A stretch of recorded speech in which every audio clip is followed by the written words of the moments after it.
ప్రభు నామమున వందనాలు. దేవుని వాక్యంలోకి మనం వెళ్దాము. నేటి దినాన అపొస్తలుడైనటువంటి పౌలు గారి గురించి మరి కొన్ని విషయాలను మనం నేర్చుకునే ప్రయత్నం చేద్దాము. గలతీ పత్రిక 1వ అధ్యాయము 1వ వచనాన్ని మనం ఆలోచన చేద్దాం ప్రియులారా. గలతీ 1వ అధ్యాయము 1వ వచనం. మనుషుల మూలంగానైనను ఏ మనుషుని వలనైనను కాక యేసుక్రీస్తు వలనను ఆయనకు మృతులలో నుండి లేపిన తండ్రి అయిన దేవుని వలనను అపోస్తలుడిగా నియమింపబడిన పౌలను నేనును. పౌలు గారు సెలవిస్తూ ఉంటున్నారు, పౌలను నేనును అని చెప్పి. మరి ఎందుకొరకు ఈ మాటల్ని జ్ఞాపకం చేస్తున్నాడు? అపోస్తలుడైనటువంటి పౌలు గారు అనేక విషయాలను మన ముందు మరి పత్రికల ద్వారా మన ముందు ఉంచబడి ఉంటున్నది. మన ముందు ఉంచబడినటువంటి విషయాలను 5 వచనాల వరకు మనం చదువుకుందాం. 5 వరకు. నాతో కూడా నున్న సహోదరులందరూ గలతీలోనున్న సంఘములకు శుభమని చెప్పి రాయినది. తండ్రి అయిన దేవుని నుండి మన ప్రభు అయిన యేసుక్రీస్తు నుండి మీకు కృపయు సమాధానమును కలుగునుగాక. మన తండ్రి అయిన దేవుని చిత్త ప్రకారము క్రీస్తు మనలను ప్రస్తుత దుష్టకాలంలో నుండి విమోచింపవలెనని మన పాపముల నిమిత్తము తన్ను తాను అప్పగించుకొనెను. దేవునికి యుగ యుగములకు మహిమ కలుగును గాక. ఆమేన్. ఈ 5 వచనాల్లో మనము కొంత మొదటి వచనం నుంచి మనం ప్రారంభించుకుందాము. మొదటి వచనం నుంచి మనం ఆలోచన చేద్దాం ప్రియులారా. ఈ రోమీలకు రాసిన పత్రికలో కూడా పౌలు గారు మరి ఏమంటున్నారో మొదటి అధ్యాయము 1వ వచనాన్ని మనం చూద్దాం. రోమీలకు రాసిన పత్రిక 1వ అధ్యాయం 1వ వచనం.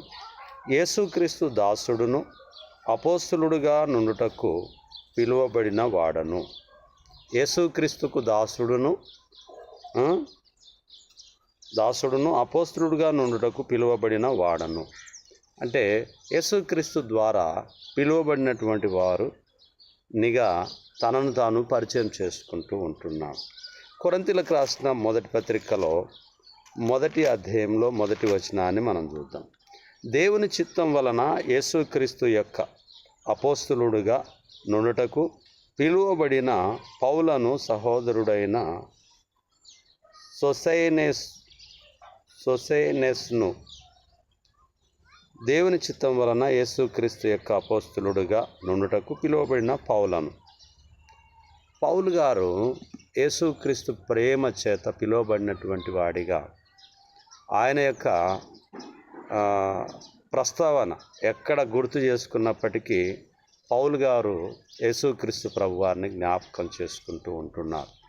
ఎందుకొరకు జ్ఞాపకం చేసుకుంటున్నారు అని అంటే, తాను పరిచయము ఏ విధంగా అయ్యానో, మరి ఏ విధంగా పిలువబడ్డానో, ఏ విధంగా అయితే క్రీస్తుని ఎరిగి ఉంటున్నానో, మరి ముందెట్లా నేను హింసకుని దూషకునిగా ఉన్నానో అనేటటువంటి విషయాలకు మరి తాను గుర్తు చేసుకుంటూ అపోస్తలుగా ఉండుటకు పిలువబడినటువంటి పౌలను నేను అని చెప్పి. కొరింథీయులకు రాసిన 2వ పత్రికలో కూడా 1వ అధ్యాయము 1వ వచనాన్ని కూడా చూద్దాం. అక్కడ ఏం రాయబడ్డదు? దేవుని చిత్తం వలన క్రీస్తు యేసు యొక్క అపోస్తలుడైన పౌలను మన సహోదరుడైన తిమోతియు కొరింథీలోనున్న దేవుని సంఘమునకును అఖయ ఎందంతటనున్న పరిశుద్ధులందరికీ శుభమని చెప్పి రాయినది. దేవుని చిత్తం వలన క్రీస్తు యేసు యొక్క అపోస్తలుడైన పౌలను. యేసుక్రీస్తు ప్రభు వారిని పరిచయం చేస్తూ ప్రతి పత్రికలో కూడా ఆయన పరిచయం చేసుకుంటూ ముందుకు వెళుతూ ఉంటున్నాడు. మనమైతే కొన్ని సందర్భంలో కొంతమంది వ్యక్తులను పరిచయం చేస్తూ ఉంటాం. మనకు పరిచయం చేసినటువంటి వ్యక్తులను పరిచయం చేస్తుంటాం.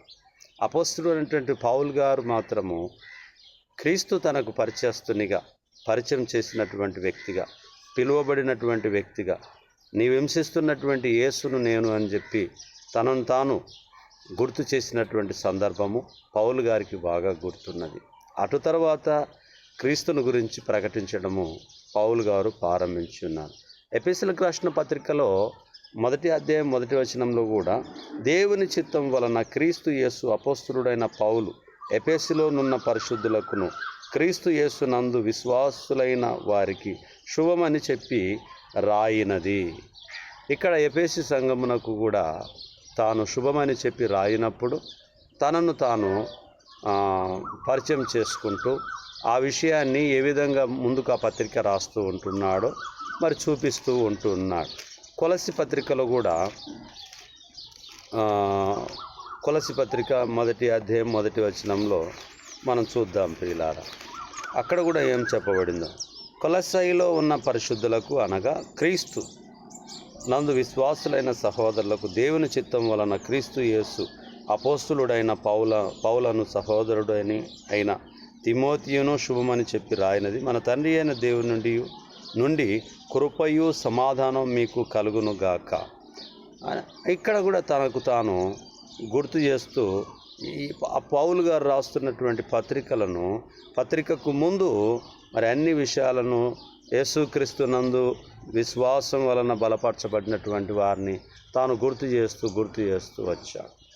అలాగనే తిమోతి మొదటి పత్రికలో కూడా 1వ వచనంలో మనము అదే మాటను మనం చూస్తాం. తిమోతి మొదటి పత్రిక 1వ వచనం, మన రక్షకుడైన దేవుని యొక్కయు మన నిరీక్షణ అయిన క్రీస్తు యేసు యొక్కయు ఆజ్ఞ ప్రకారము క్రీస్తు యేసు యొక్క అపోస్తలుడైన పౌలు. ఆయన రక్షకునిగా అంగీకరించాడు.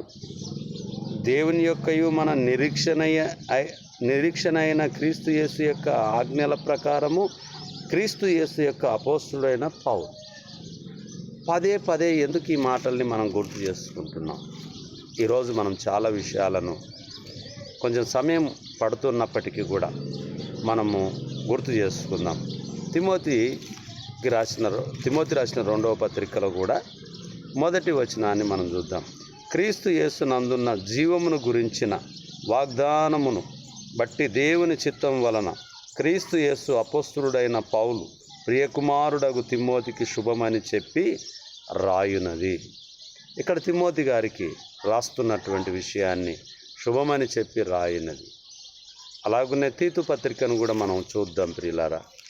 తీతు పత్రిక 1వ అధ్యాయము 1వ వచనంలో కూడా చూసినప్పుడు, దేవుడు ఏర్పరచుకొనిన వారి విశ్వాసం నిమిత్తమును ఈ కొనసాగింపు ఇలాగనే ఉంది. నిత్య జీవమును గురించిన నిరీక్షణతో కూడిన భక్తికి ఆధారమగు సత్య విషయమైన అనుభవ జ్ఞానము నిమిత్తము దేవుని దాసుడును యేసుక్రీస్తు అపోస్తలుడైన పౌలు మన అందరి విశ్వాస విషయములలో నా నిజమైన కుమారుడకు తీతుకు శుభమని చెప్పి రాయినది. ఆ నిత్య జీవమును అబద్ధమాడనేరని దేవుడు అనాది కాలమందు వాగ్దానములు చేసెను గాని ఇప్పుడు మన రక్షకుడైన దేవుని ఆజ్ఞ ప్రకారం నాకు అప్పగింపబడిన స్వార్థ ప్రకటన వలన తన వాక్యమును యుక్త కాలముల యందు బయలుపరచెను. తండ్రి అయిన దేవుని నుండి మన రక్షకుడైన క్రీస్తు యేసు నుండి కృపయు కనికరమును సమాధానమును నీకు కలుగును గాక. ఇక్కడ తీతుకు రాసినటువంటి పత్రికలో తీతుకు శుభమని చెప్పి శుభవచనాన్ని పలుకుతూ ఉంటున్నాం. దీని అర్థము ఏమిటి అని అంటే, కొన్ని సందర్భంలో మన కళ్ళ ముందు ఉన్నటువంటి విశ్వాసులను బట్టి కొందరు మంచివారని కొందరు చెడ్డవారని చెప్పి కొన్నిసార్లు తీర్పు తీరుస్తూ ఉంటాం. కానీ దేవుని వాక్యం చెప్తూ ఉంటున్నది, సువార్త ప్రకటించేటటువంటి వారు బుద్ధి చెప్పాలి, గద్దించాలి, హెచ్చరించాలి. దీనితో పాటు శుభవచనము పలకడానికి పౌలు గారు ప్రారంభించినట్టుగా మనము కూడా ప్రారంభించి వాక్యాన్ని బోధించేటటువంటి వారిగా మనం ఉండాలి. ఎప్పుడైతే మనం శుభవచనంతో ప్రారంభించబడితే అది అపోస్తుల బోధలో మనం కూడా పాలిభాగస్థలము అవుతూ ఉంటాం. కొన్నిసార్లు మన ఇష్టానుసారమైనటువంటి బోధనలు మనం బోధించడానికి ప్రయత్నము చేస్తూ ఉంటాం. అలా చేయడము దేవుని చిత్తము కాదు అనేటటువంటిది మనం జ్ఞాపకం ఉంచుకోవాలి ప్రియులారా. ఎందుకు అని అంటే శుభవచనాలు అనేటటువంటివి పౌలు గారు ఏ విధంగా అయితే ఒక్కొక్క దగ్గరికి ఏ విధంగా అయితే పలికారో మనం అదే విధంగా కొనసాగించేటటువంటి వారిగా వారి బోధ యందును మనము ముందుకు కొనసాగాలి. యేసుక్రీస్తు ప్రభు వారి యొక్క సువార్తను ఈ లోకమంతటికి ప్రకటించడానికి మరి ముందుకు కొనసాగడానికి పౌలు గారు ఏ విధంగా అయితే ఆయన పరిచర్య చేసినటువంటి ప్రతి స్థలంలో ఆయనకు పరిచయం ఉన్నటువంటి ప్రతి ఒక్కరికి శుభమని ఏ విధంగా అయితే చెప్పాడో ఇప్పుడు కూడా మనము అదే విధంగా అందరినీ పలకరిస్తూ అందరితో యోగక్షేమాలు తెలుసుకుంటూ వారి కష్టాల్లో, ఇబ్బందుల్లో, ఇరుకులో మరి మనము ప్రార్థనపూర్వకంగా మనకు చేతనైనటువంటి పనిలో పాలిభాగస్థులమయ్యి ముందుకు కొనసాగాలి. ఎవరిని మనం తిరస్కరించేటటువంటి మాటలు కానీ, దూషించేటటువంటి పదాలతో కానీ, ఇతరులకు హానికరమైనటువంటి వాక్కుతో కానీ మనం మాట్లాడకుండా మన పెదవులను కాచుకొని దేవుని సువార్తను ప్రకటించడానికి బాగా నోరు ఇప్పమని చెప్పి దేవుని వాక్యం సెలవివ్వబడ్డది.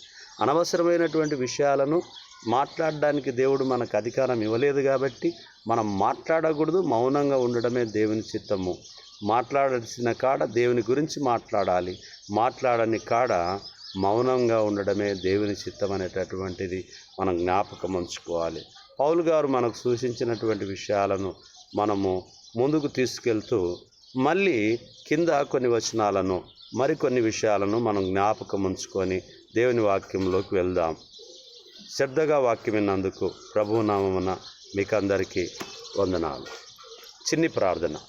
మహోన్నతుడా, మహాగణుడా, పరిశుద్ధుడా, మీ పరిశుద్ధమైన నామాన్ని బట్టి వందనాలు. ఇదిగో నాయనా కొద్ది విషయాలను పౌలు గారు శుభవచనాలను ఏ విధంగా అయితే ఏపీసీ సంఘమునకు, కొరంతి సంఘమునకు, గలతి సంఘమునకు, మరి అలాగునే తిమోతి గారికి, తీతు గారికి నాయన ఏ విధంగా అయితే తాను శుభవచనాలని పలికారో, లేఖల ద్వారా పంపి ఉంచుంటున్నారో వాటిని మేము కొన్ని విషయాలు మనం గుర్తు చేసుకుంటున్నాం నాయన.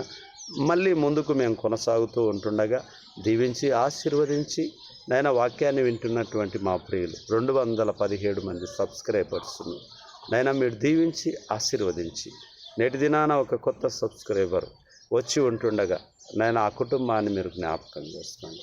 217 మందిని నాయన మీరు జ్ఞాపకం చేసుకోండి. ఎవరైతే 10వ తరగతి ఎగ్జామ్ రాస్తూ ఉంటున్నారో నాయన వారినందరినీ మీరు దీవించి ఆశీర్వదించండి. జ్ఞాపక శక్తిని దయచేయండి. రాయడానికి తగినటువంటి పెన్నులు, వాటి కొరకు కావలసినటువంటి అవసరతలు అన్నీ కూడా నాయన మీరు సహాయం చేయమని ప్రార్థిస్తున్నాం.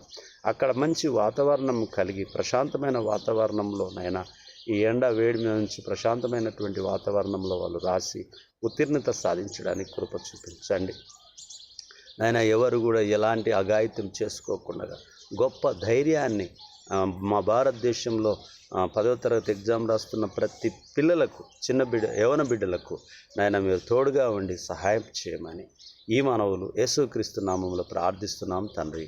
ఆమేన్. ప్రభు నామమున మీకందరికీ వందనాలు.